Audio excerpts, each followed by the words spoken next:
Yesterday, my son was playing football at school with some white kids and some black kids, and one of the black kids missed a catch. And one of the white kids said out loud, well, I bet if it was a certain type of food, I'm not going to say it, you know what I mean, he would have caught it. And my son got in the car with my wife to go home and asked her what that meant. And it breaks my heart that we continue and will always have to continue to talk about these things with our kids. And it's so important that we do, but it's so sad.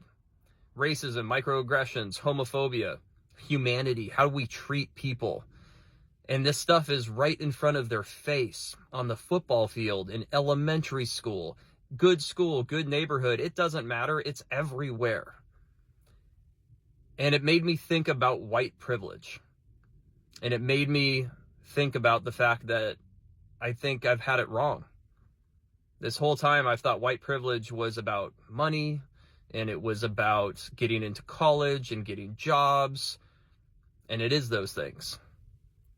But what I don't think I really understood was that white privilege was going through my entire life, never having to know what that kid felt like. Welcome back to our channel, In the Deep End. Today we are talking about a TikTok made from a white man, and he had a revelation. What did you think about that? I thought that the video, I didn't know what to expect from the video, how it started off. But I was like, why is he so afraid to say it? It's just say chicken. It was chicken, probably. Chicken, watermelon, you know, some shit like that. I think that ultimately it's great that he came to this inner understanding of what white privilege means, I guess, on a deeper scale. And for me, it was interesting because for me, I have to remind myself, like, okay, he's white and he probably doesn't put much thought into these things, if you will. But for me, it was just kind of like what was said wasn't even that bad. Considering that the kids in elementary school, it could be perceived as something that's rough, but what I don't think people understand, or even this guy understands, is for older black people, this is just our whole life. Like, that's our whole life from the time we're about 5 or 6. You know, when you're first socializing in school, that's your experience. And it's not always hurtful, but especially when you start realize you're being treated differently because you're black, it's extremely hurtful. But I guess you get used to it, and maybe I'm desensitized. Maybe that's why I say it wasn't all that bad. But I wonder, it's almost like, what? He said, okay, it broke my heart having to explain to my kid what this meant. I don't know. I find that very interesting. It's kind of like, because I guess in the back of my head, it's like, this is nothing that you haven't heard before. And it's nothing, so you never, when it was said to someone maybe around in or relative to your age group, you never had any kind of feelings about it. It's not until you have to explain it to your kid that you've had this revelation. Although, you know, I think it's great that he had this revelation. I do. I think that it says a whole lot about his willingness to introspect at all, because some people, you know, he could have just let that, explained it, and didn't think twice about it, you know. So it is a good thing that he's come to that revelation. But what do you think about what I said? I think that him coming to the realization is commendable, because he absolutely could have just said, oh, that's just, you know, that's just how kids are, and kind of welded away. He could have very well have done that. The fact that he took it in and analyzed it and was able to articulate his feelings about it is a great thing. It is. But I do want to say that him saying that he's never had to have these conversations with his child before is in itself white privilege. Because and that too. Because you don't have to have these types of conversations with your kids when we as black people do. I remember being probably, I don't know, 6 or 7, something like that, and I was outside playing, and the little white boy across the street got pissed off because I took the ball, and he goes, "You fucking tar baby." So I went home and I said, "Mom, what's a tar baby?" And she said, "What? Who said that?" So from a very young age, we are exposed right to stereotypical comments, kind of stuff. Right. All from very young. So our parents have to start talking to us very young about the society in which we live and what we can expect. It kind of reminds me of the scene in Remember the Titans when, I forget her name. I forget the names of the little girls. Anyway, the white girl's over there with the black girl and they're playing and a brick gets thrown through the window. Mm-hmm. And the white, although this isn't the same dynamic, it's not parallel to what this video was talking about, but the white dude was all upset. Mm-hmm. And he's like, "That my daughter, did you know I had a daughter? My daughter was in that house." And Coach Boone had to say, "Well, think about what my daughters go through every day. I have a daughter too. This is what our lives look like on a regular. This is just something she's experienced indirectly." That's right. Due to where she was. And he had to sit back and think like, oh, well, damn. So I don't know. What do you think about it taking him having to explain it to his kid? Like, why is that Why was that the first time you had the racial talk with your kid? No. Why was it that you didn't understand how that could make someone black feel until you had to explain it to your kid? Because I think that it's something that they just don't have to do. It's something it's almost like it's not even in their stratosphere, to think about and analyze these things, therefore, and then output to, your society around you. But for me, what is it now that you feel you need to introspect on? Because you've grown up and you've lived your life knowing these things, hearing these things all the time. So why was it such a... Who knows why it was an epiphany for him? I mean, who knows? Who knows? But something triggered it. Mm-hmm. So no matter what it is, it's commendable that he was able to do that. Yeah, nonetheless, it was very commendable. And you know what's interesting for me is that when white people talk about white privilege and how they get all offended, they think it's, oh, my job. I worked hard to get my job. It's not white privilege. My life hasn't been easy. My life hasn't been easy. We grew up poor. They get so offended. But the truth of the matter is, it is simple things. And I really wish that white people could stop being so surface level and think a little bit deeper like this man did in the video. For example, travel.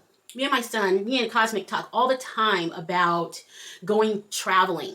What about Italy? What about here? What about there? The first thing that comes to my mind is... how do they treat black people? How do they treat black people? Right. So we don't have the freedom to just, oh, you want to go to Italy? Yay, let's go.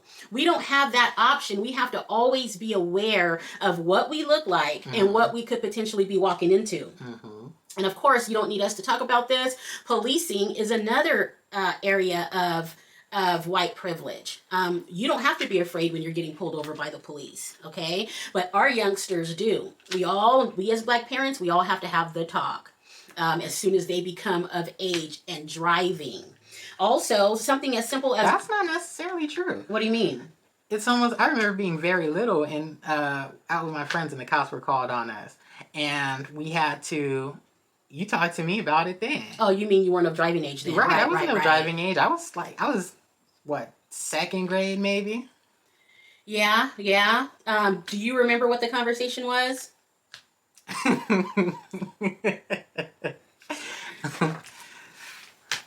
It wasn't gentle parenting. So, yeah. So also, yes. Okay. So, yes, maybe even a little bit before driving age. We don't have the privilege of not talking to our kids about this stuff. Even going out to buy a car, they are going to treat us differently. They are going to give you discounts and deals, everything that benefits your purchase. When we, on the other hand... You mean when you're white? When you're white. We, on the other hand, black people, when we're going to buy a car, they try to trump up the charges. Charge us extra stuff. It's the black tax. And it's kind of like how you say all the time. And in a way, I can relate to white people if I think about it this way, right? You say all the time, things could be worse. Things could be worse.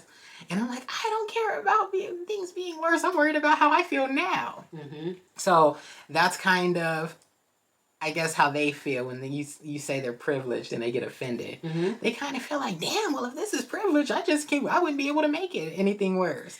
They have no idea. But in reality, you could be black and living your life and see how that goes for you, you know.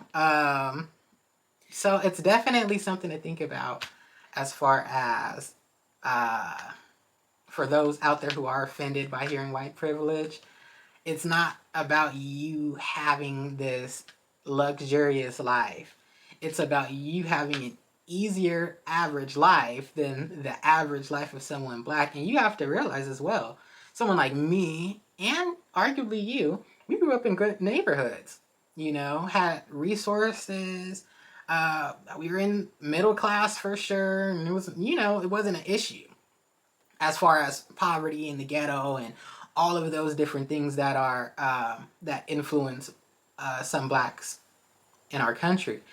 And you still, even with that, you still have these issues or situations such as this guy was talking about your whole life. Like you said, it doesn't matter the neighborhood, the income level you grow up in, and arguably it can be worse the more elevated you are in life, the more higher class you are in life, because you know you can be, say you're like a really smart kid or something, whatever, the teachers treat you badly, the coach will treat you badly, the students will treat you poorly, depending on, you know, a lot of different factors when it comes to, you know, your social connections, but still you still experience things that you don't have to worry about experiencing as a white person. Mm-hmm. Me having white friends, I had to use critical thinking to say, okay, should I do this with them or should I not do this with them? You know, we could get in trouble, but then it's like, oh, I want them to be my friend too. So it's like you have to do all this juggling, because ultimately, if the cops show up, your friends are going to get a break and you're probably going to get blamed for being the mastermind of the chaos, and it's just not good. So there's a lot of different things that you have to deal with as a black person. That's your everyday life. That's your routine. It's not like it's these monumental George Floyd events. It is your just every day. Mm-hmm. Just everyday stuff. I know my mom used to tell me, because as Cosmic said, we grew up in an upper middle class neighborhood. I had tons of white friends, a few Hispanic friends. I only had one black friend. There were only a few of us in the high school that I went to. But my mom would always tell me, don't get in trouble with these people, because you know you're going to be the fall guy for it. They're going to blame you, and they're going to be more than willing to think that it was you. And I used to feel so bad about that. Right. And I used to feel like, Mom, but they're my friends. They would never do that. Shit.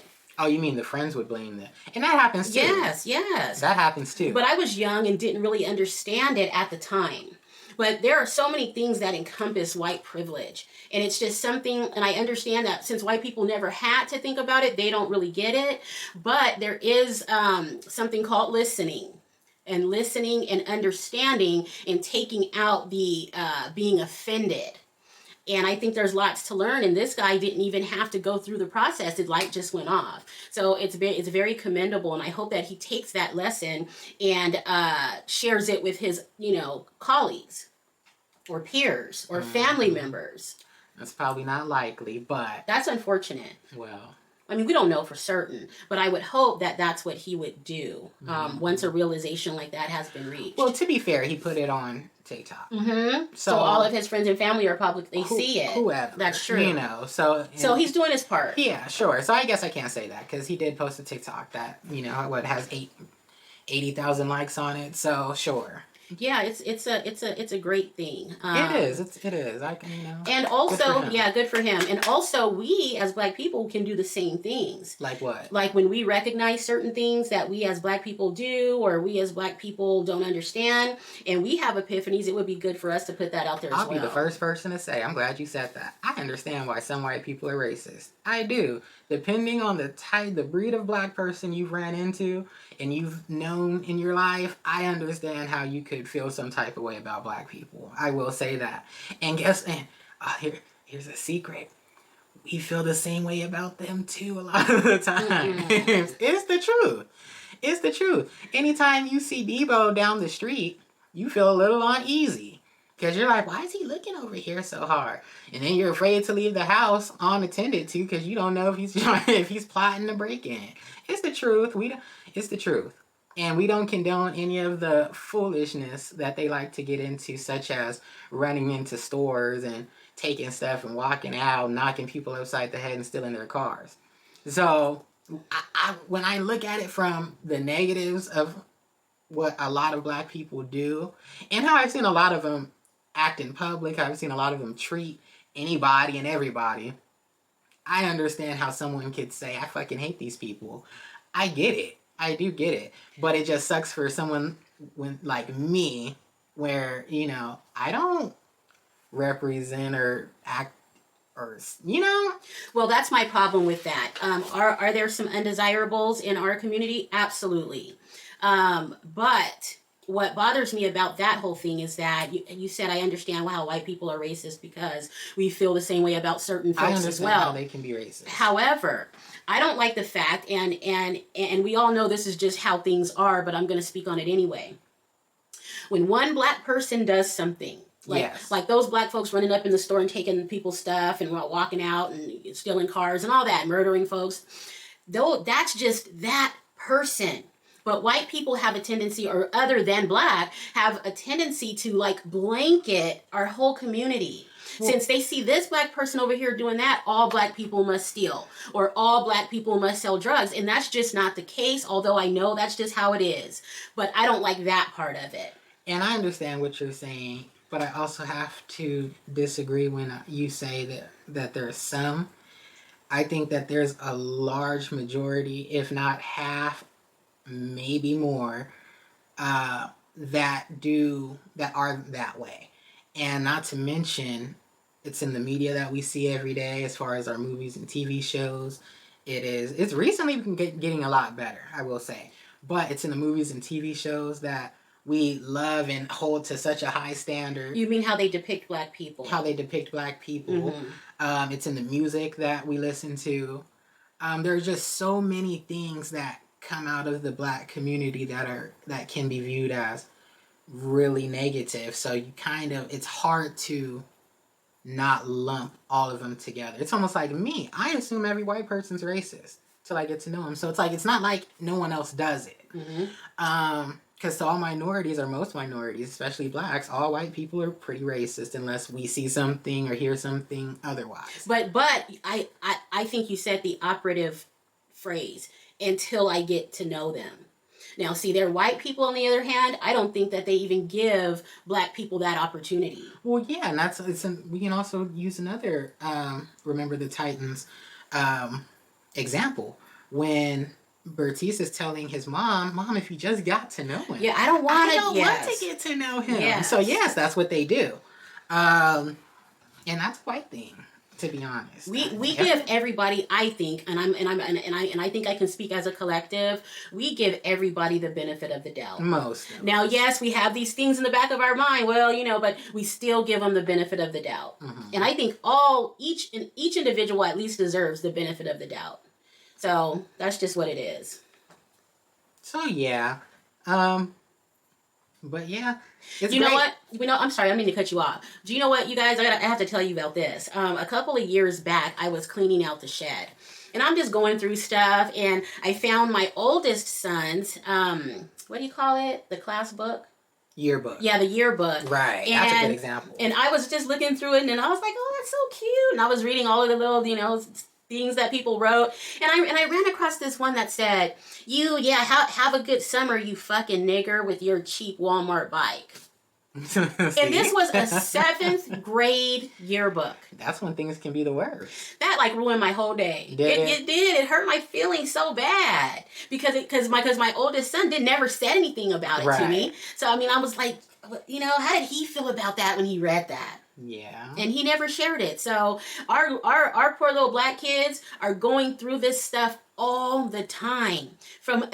Just like you said, as soon as you started socializing with others is when it begins. Mm-hmm. And you know what? That was a cute bike too. I don't know. Being offended.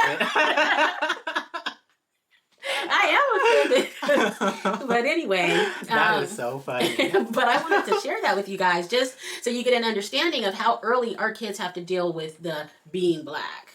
But if I think about it too, Mexicans have to deal with it too. That's true. It's your fucking beaner, or That's why true. don't you go push your corn cart? They say That's all true. kinds of stuff. They do. You know, everybody, you know, has their thing. And I don't know what white people go through as kids per se. I mean, it's nothing like crazy unless you're like a nerd or something. But anybody can be referred to as that. So it's never anything that's like outside of, it has nothing to do with just how you look, you know? Yeah, true. So, but yeah, good for that guy, and interesting that you came to that epiphany, but I'm glad that you came to it no matter what. So, yeah, I'm glad too, and thanks for sharing that. It's important for everybody to see it. And that's all I have to say on that. That's all I have as well. Thanks guys for tuning in. Bye.